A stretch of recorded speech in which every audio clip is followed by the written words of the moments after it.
Spain's smallest province has produced 3 managers in the Premier League top 10 right now. Mikel Arteta, Unai Emery, and today's very special guest, Bournemouth boss, Andoni Iraola. His side could qualify for Europe for the first time ever, and for 2 seasons in a row, they've broken their record points total. Even Pep Guardiola has said, modern football is the way Bournemouth play.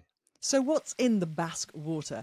And how's he using his love of cycling, NFL and basketball to take his team to new heights? But the vultures are circling. They're interested in Dean Huijsen, Milos Kerkez, Antoine Semenyo and Iraola himself. So how much longer can this team stick together? Welcome to the Sports Agents. Hello, Mark. Hi, Gabby. How are you? Very well indeed. What have you been up to? Did you cover that incredible playoff match? No, do you know what? I had an evening off last night, so obviously I just sat and watched football. So, and everything that's great about the playoffs, not if you're a Coventry fan, happened last night. It was a great game. It was intense. There was a real ebb and flow to it. Coventry dominated for long periods, but then Sunderland hit back in the second half of extra time. Sunderland were 2-1 up from the first leg. Coventry scored in normal time to go to make it 2-2 on aggregate.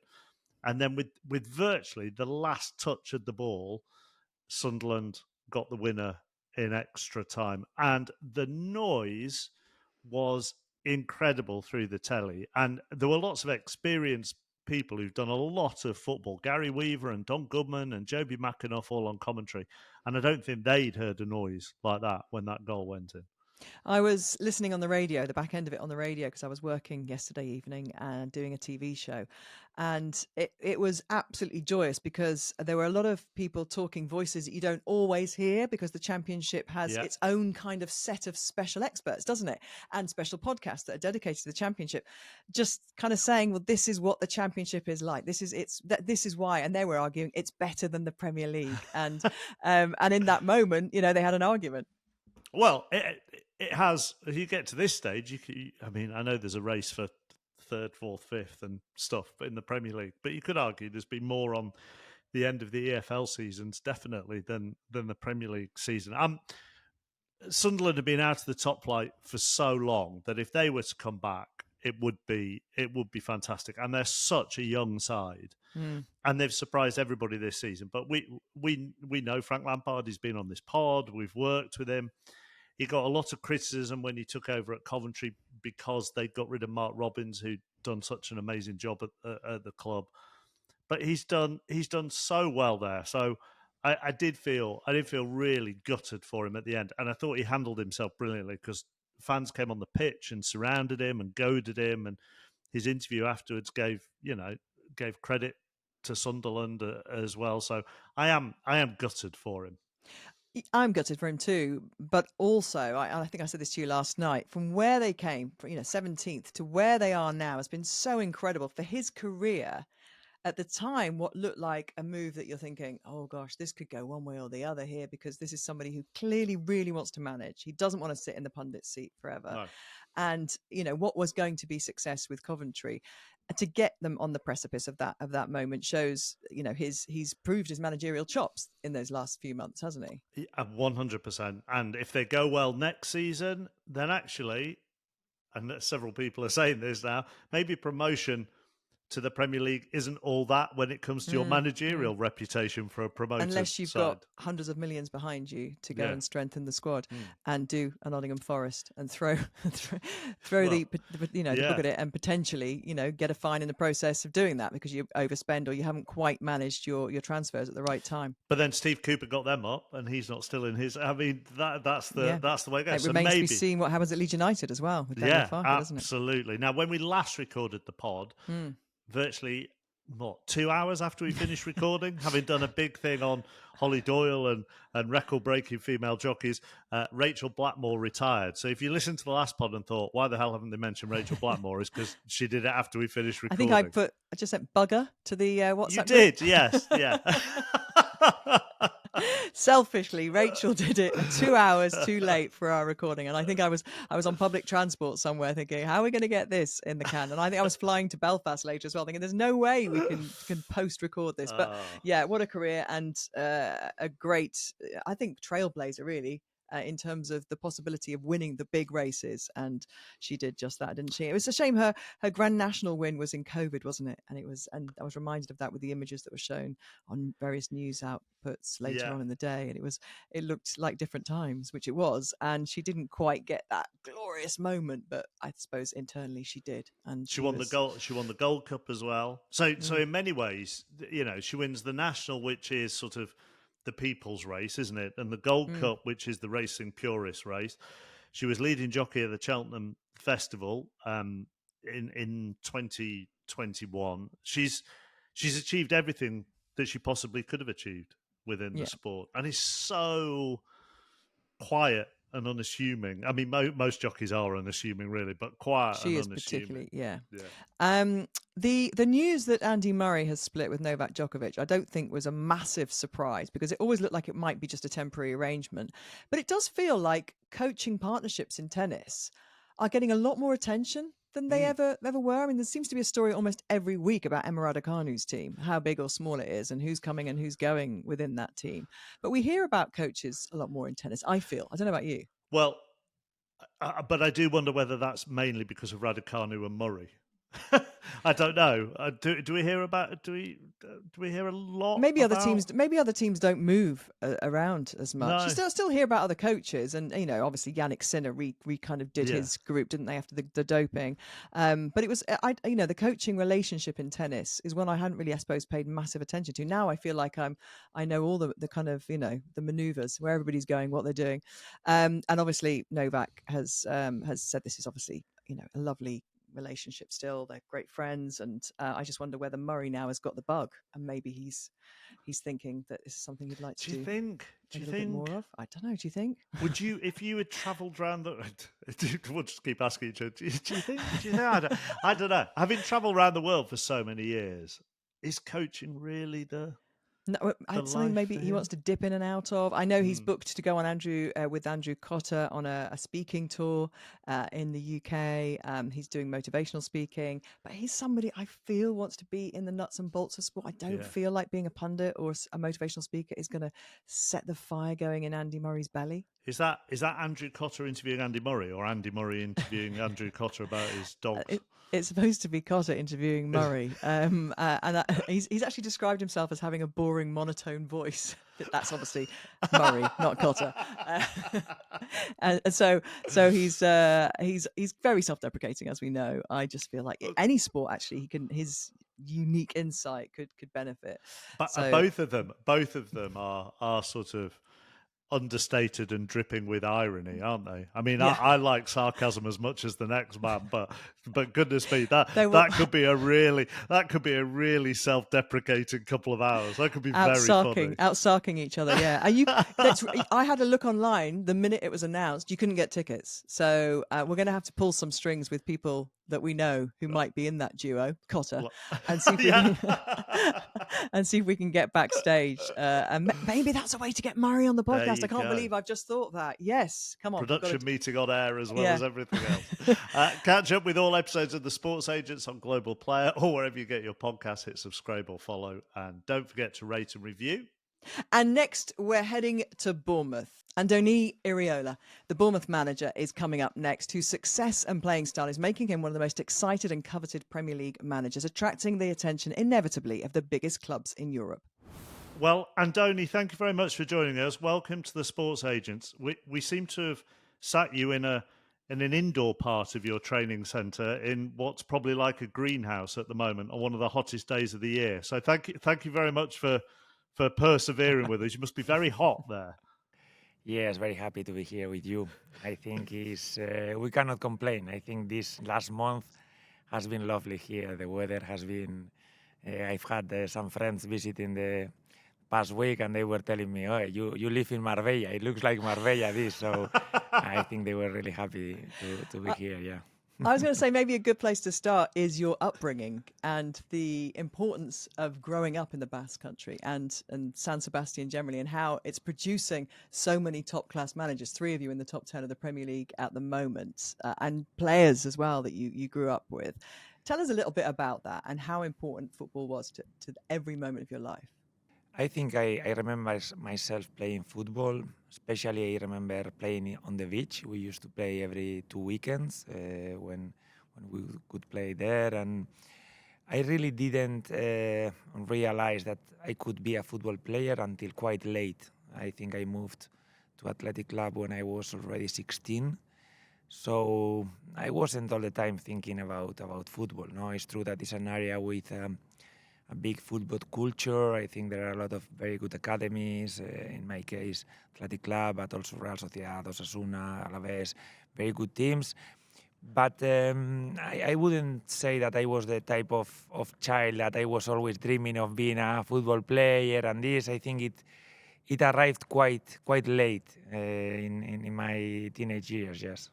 So would you say then, through your childhood, football was just an enjoyable hobby for you?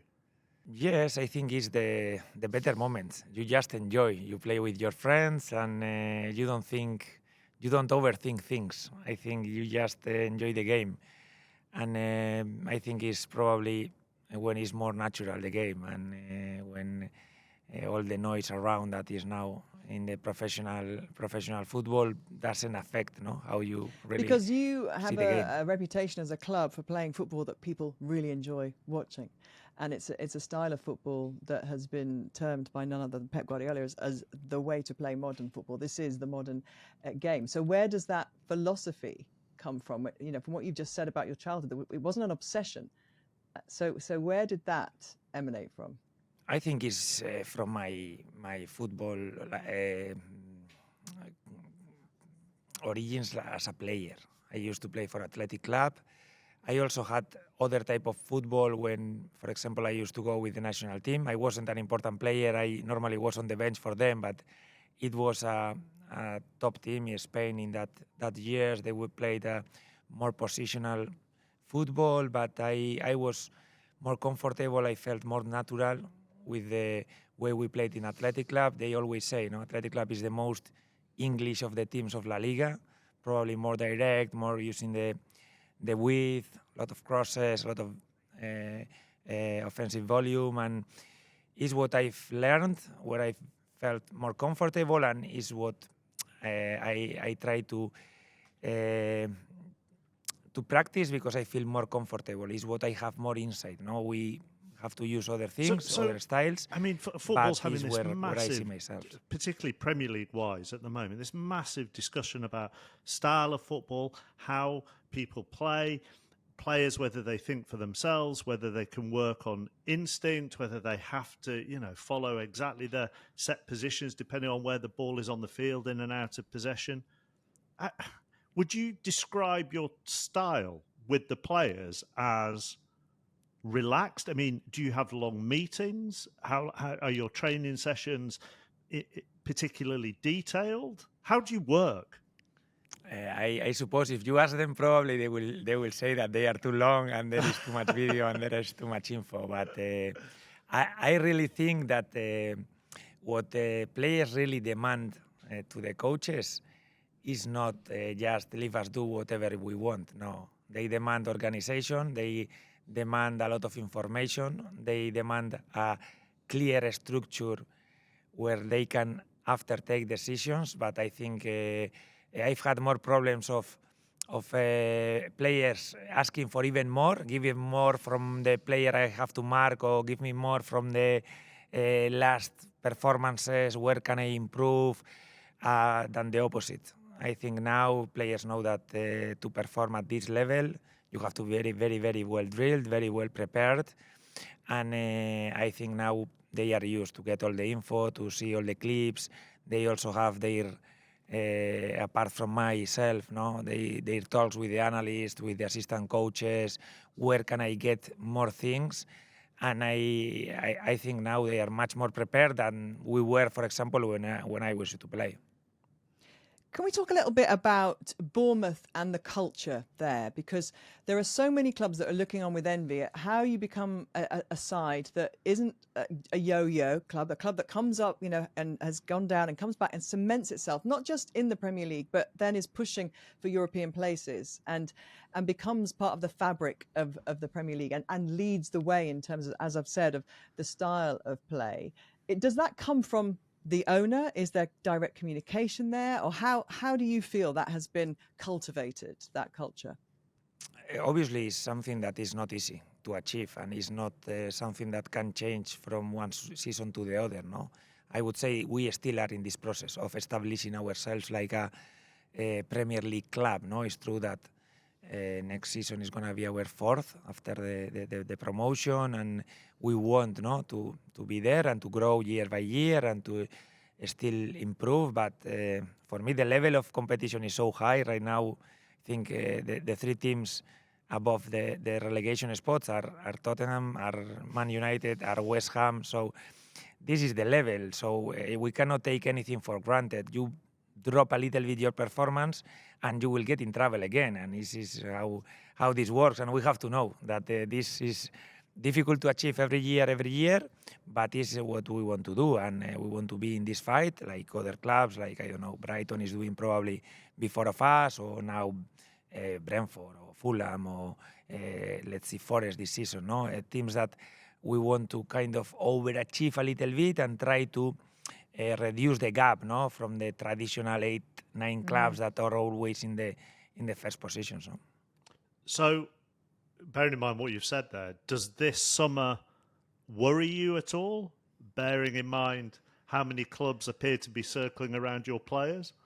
I think there will be changes in the summer. Yes, probably some players will leave. We will try to keep as more as we can, especially the ones that have performed so well. But the club has to be ready for these movements, and I think there is people in the club working all the year in case these movements happen. It happened to us past season, for example, with Dom Solanke, very late also in the window. We lost also Lloyd Kelly. Even before myself coming here, they could talk about other players. So it's something that the club is used to do. It's always difficult because you are replacing players that have performed really, really well with question marks, but is the way, no? We have also to sign new players, players who come with the right mentality, with the anger, no, to compete and to grow in their careers, and we shown that we are a good club, no, for these ambitions. How do you feel about that then? Do you relish the challenge of squad turnover and integrating these new players who have the hunger to show that they belong at Bournemouth and they belong in the Premier League? Or does it frustrate you that some of those players that have been on this journey with you already and that you've improved move on? Which is it?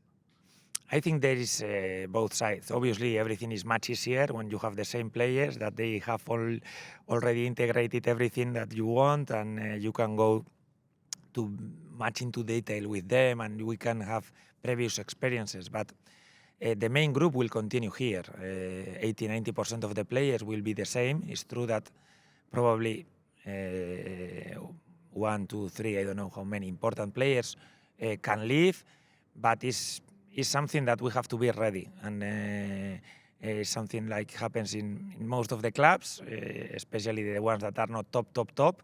So we have to assume, try to make the right calls. Now there is a part of the season that is very important, that is the summer market. We have to strengthen the team, because even we always say, if we are the same team, we will be worse next season, because that's the way this works. Is every team is improving, and even if you keep the same players, probably it's not going to be enough. You need to improve those players to get the same thing. So this is a constant evolution, and also there is a good side if good players come, if new players come.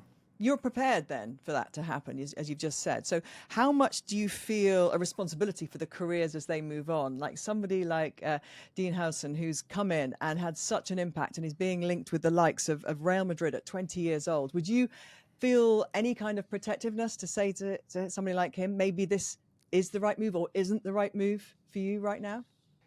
Yes, I always try to help the players. No, if they need my help, I will try to assist them. I will try to give them my opinion. Obviously, and they have very good. Everyone has good assessors, let's say. But there is a part that also you are happy if these moves happen.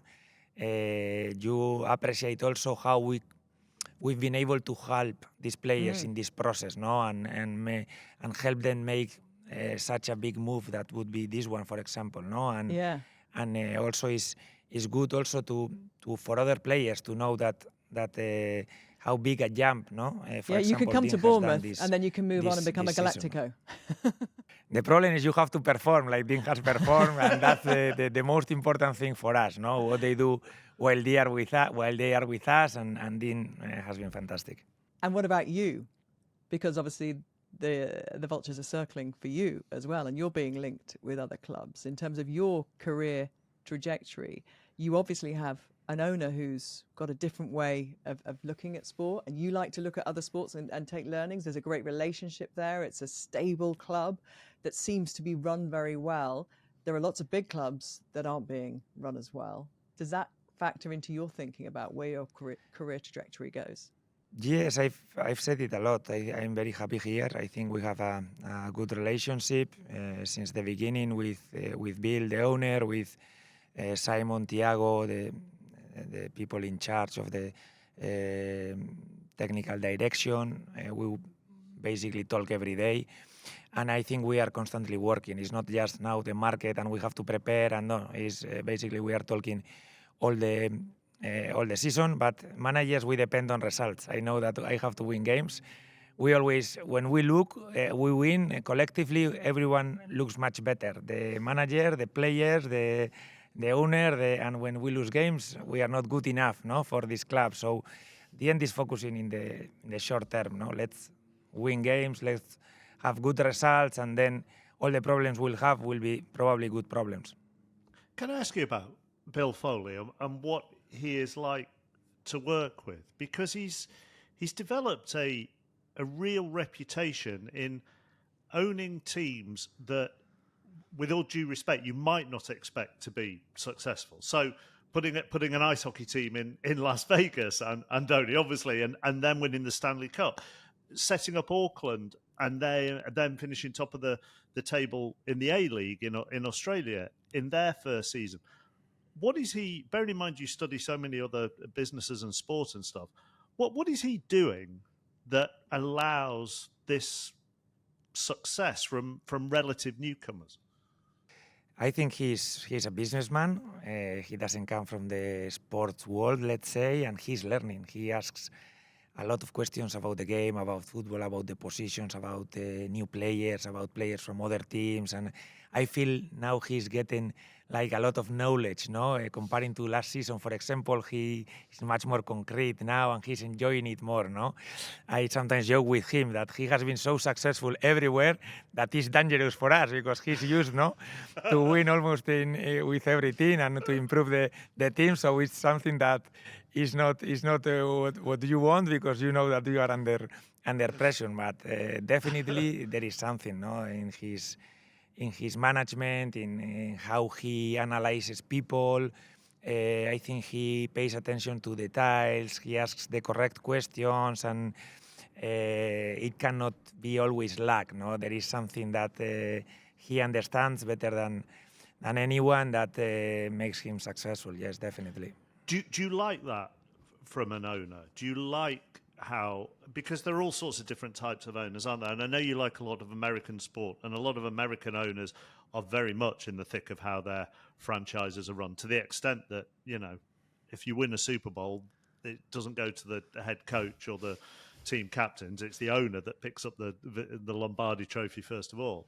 Do you prefer having an owner that is interested than an owner that is more standoffish?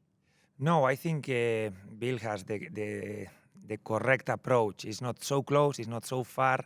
I think he's interested. Sometimes I have to talk to him. No, it's not like this is not like American sports, like with all the financial limitations, the draft, these processes. One year you can be 20th, and then next year you can win the Super Bowl. And European football especially doesn't work like this, no? And our improvements, our process has to be probably much more slow than in America, where things change from season to season because the way the rules are made in their sports. But I think he already knows that, and he's really happy. He was here some weeks ago also for the inauguration of this nice training ground, and he was also enjoying the season of the team, yes. Oh, you are a big cycling fan, we know, and obviously the area you grew up in is known for that. Are you watching Giro d'Italia when you can at the moment? Yes, I'm watching, and nothing too exciting. We are still in the first stages, just mostly sprints and all this. But yes, I'm watching it, yes. Are you still looking at that as a sport that you can learn from? I know that there's things there in the sports science and the way the athletes are treated that you've in the past thought could be incorporated more into football. What have you learnt from cycling? Yes, for me it's amazing what cyclists do. I think they take off their body to the limit. Everything is measured. Everything is. They plan very well also when to arrive in their best form. I think football is different. We have to perform every single week for almost a season. I think cyclists choose much better, when to rest, when to have their best performance, the different cycles, and I think it looks like a very individual sport, but I think there are a lot of things as a team that we could also analyze, how everyone works just for one leader to win, and what is important for everyone, take over of the wind, or I don't know, be ready when he needs the water, or things that everyone is doing just for one individual, to shine. And I think in football these things are also very, very valuable. What else do you watch and think you could learn, and not think you could learn from, but maybe are learning from, sport-wise?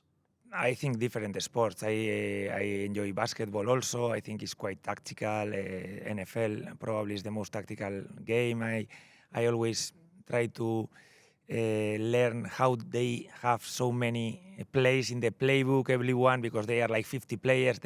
Everyone is so coordinated. And for us, maybe sometimes you have to prepare 2, 3, 4 set plays, and someone forgets every time, and you have to always be on top of the players, not to suffer there. And I always think how they do it, because they have to prepare for, 200 plays for 50 players, and it looks from the outside that everything is kind of working. Is that, do you think, because the way footballers are brought up and coached from being young children, they're not kind of encouraged maybe to learn those? Whereas I guess in American football, it's something from a very early age, you'd have a big playbook, wouldn't you? Yes, I think I try to learn from these things, but I would like, once they sack me and probably have time to go somewhere and analyze better the things, to go there, and how early they prepare their playbook, how often they change their plays, and how they do the process, because it's something that is quite boring to train. Normally players don't like when it involves a lot of meetings, doesn't it? Quite stop and go, and yeah, it takes a lot of time, energy from the players, and I suppose that they've done this process and they have to do it even better than us, and I think we should learn something from there, definitely. It's a short season, Mark, as well, isn't it? So I guess, if you're being that intense for a short period of time, you can sustain it. A football season these days is about 48 weeks long. The NFL off-season is longer than the actual season, so they do have plenty of time to sit in classrooms and learn. Do you honestly, Andoni, do you think substitutes are ever really paying attention to a coach who is going through on an iPad or a sheet of paper the various set pieces before they come on? Honestly, do you think they're listening? I want to think they are listening something, but I'm sure they are thinking, okay, be quickly because I want to play. I want to don't miss the next chance to get into the play. No, but we have to do our job. At the end, you win or lose game for small details. You do. And set piece coaches that now normally are not the main coaches are also very, very concise and very detailed with these things, and they have to go through that process, yes. You've been quoted as saying that you think your career as a manager won't be a long one. You miss the people, the routine, and having a vermouth on a Sunday. I hope you can still have a vermouth on a Sunday. But do you still feel that way? Yes, I think it's something that I've always had in my mind. No, I still have my seasons, and I am enjoying it. No, but I think this job carries also big responsibilities, and especially I've been, I don't know, the last 10, 12 years of my life traveling with my wife, now with the kids, and they have to be always behind me, changing schools, changing the houses, and I think there's going to be a moment probably where I have to decide to be like not the protagonist and go behind them and probably, especially with the kids, leave them settle at home somewhere, make their friends and another stage of my life. But it's true that I don't think has still arrived that moment. You talked about the importance of rest when we talked about cycling. Do you get a rest this summer? Are you able to? I mean, that's one of the things I do think with managers. This is not just with you, Andoni, but the amount of, ironically, with us doing this, but the amount of interviews you have to do, the amount of time you have to talk before you even get to the amount of games you play, and therefore the amount of training sessions you have to do, and therefore the amount of planning you have to do when you take into sports science and the load on players and so on and so forth. It is not far off 24 hours a day, 7 days a week. And I know it's only sport and it's an amazing job and it's, working in football and it's a lot of people's dreams. But do you get a chance to rest? Because you must get to this stage of the season and be tired. Yeah, no, you never disconnect. At the end, now the moment is where the scouting department is analyzing a lot of profiles and they call you and have you watched this player? I will send you 2 more videos and you have to give us the feedback about this other and what do you think about this? And it's a different part of the season. Also, the timing of our holidays is very bad, especially with the kids. Yes. Because kids, especially here in England, they finish very late. They finish, I think, July 4th, and I'm starting the pre-season July 5th. So basically, the timing works very bad for us to go on holidays. And we will find at least, 1 week or 10 days where we will take them out from school to go somewhere because I think we all need it as a family, but it doesn't work very well, really, the timing in England, yes. Andoni, my dad was a football manager. We never went on holiday together. Just so. You know that what I'm talking about. He never came to parents' evening either. So, and I think I'm okay. Yeah, I think you are.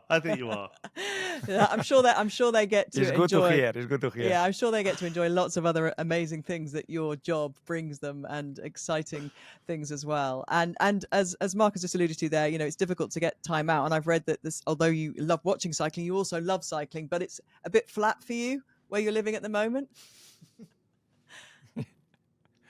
Yeah, maybe it's good for my condition now. I prefer to be flat, but it's true that when you go on the bike, you need these challenges. No, I don't go fast enough to just record the times and this. My goal normally is just to arrive uphill and then go downhill. No, but here it's true that it's quite flat and it's a lot easier. Yes.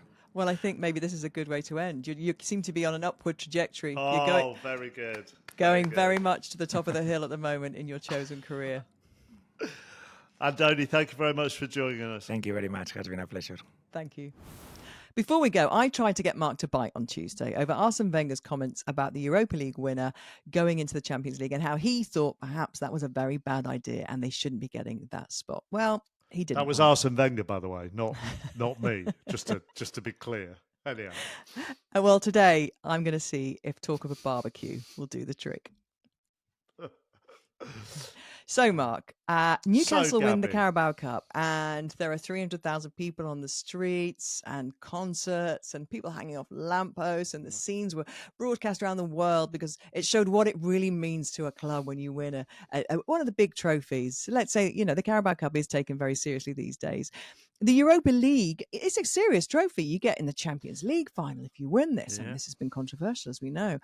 And Manchester United have got their plans already. If they beat Spurs in that final, what are they going to do? A couple of sausages, maybe some 5 for the price of 1 burgers from Morrison's. Maybe some chops if you're lucky, some coleslaw, and a couple of burger buns. Lay it out on the table, maybe some fizzy pop and a few beers, and that's your celebration. It's a barbecue. Well, I mean, there are a couple of things there. First of all, that makes them quite expensive sausages. I think I can remember when I lived at university, a mate of mine would buy 100 frozen burgers for 99p. God knows, I mean, literally, God knows what may have been in our freezer. He's still around, yeah. So I mean, I won't say what frozen food shop they came from, but I mean, 100 burgers for 99p. Anyhow. Everybody loves a barbecue, don't they? What's the problem? Do you know what? It's very rare. It is very rare for me to have any sympathy with how Manchester United are run at boardroom executive level as a club, as a business, because it is year by year, month by month, being reduced to a shell is what it feels like after 20 years of the Glazers. But I do kind of think here they're damned if they do, and they're damned if they don't. Their Premier League season has been abject. Winning a trophy is great. They won the FA Cup last season. They've cancelled their Player of the Year dinner for the second year running, which I think makes sense. I mean, Player of the Year dinners now, some clubs have them on the day they're relegated. I think Cardiff had theirs on the day they're relegated, which is unfortunate, to put it politely. So I don't often defend how they're run, but I do have some sympathy for the decisions that they're having to make. And I do think if they are going to win it, if they do win it, I'm not sure the open bus parade would have felt particularly appropriate. There was really a hint of sarcasm in my I know there is, because I think an open top bus parade would be really inappropriate with all the stuff that's gone on this season, and also probably not that massively supported. No. I mean, no, exactly. I mean, I think there's a greater issue here about, yet again, staff aren't going to be taken. The club are not taking staff to it.